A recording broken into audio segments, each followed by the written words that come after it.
Now, the local sensei took one look at him and sent him away, but the boy kept coming back every day until the old judo master decided to take up the challenge of training this poor lad. From day one, the teacher taught his new student one move and one move only. He made the boy practice this move over and over and over for hours and hours every single day until he completely mastered it.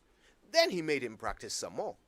Months passed by, but no matter how good the boy got, the sensei never taught him any new moves, just the same old one, over and over and over. One day, the judo instructor announced that he was entering his one-armed student into the annual tournament. Now, at this point, the young lad was wondering whether his old mentor was getting a bit soft in the head, but without a word of protest, he entered the competition, secretly hoping someone would knock him out early and spare him the embarrassment. To his surprise, however, he won his first two bouts rather easily. Suddenly, before he knew it, our one-armed friend was in the quarterfinals.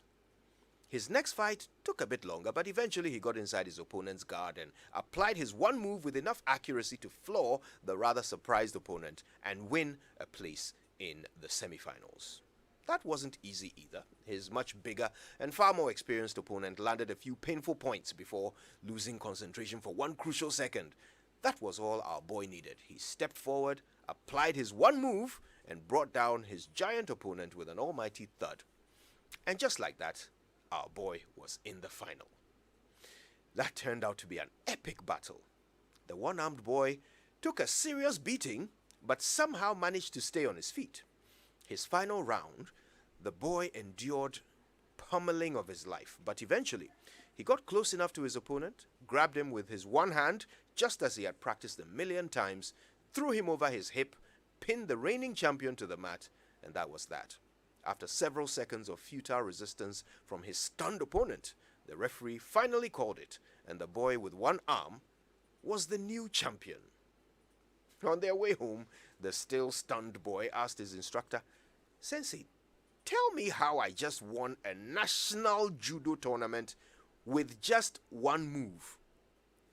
The old master smiled and said, "Well, first of all, you were very brave. You took a beating from some very scary opponents and worked very hard to stay on your feet. But most importantly, the move I taught you can only be countered by grabbing the attacker's left arm.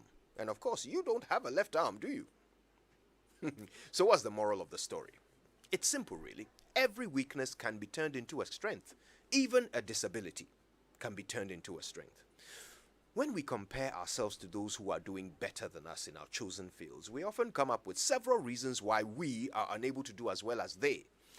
Today, I want to remind you that under the right circumstances, every single hindrance on your list of hindrances can be turned into an advantage over your compatriots. In fact, even the fact that people perceive you to be handicapped can be used to your advantage, as the one-armed fighter did in that tournament.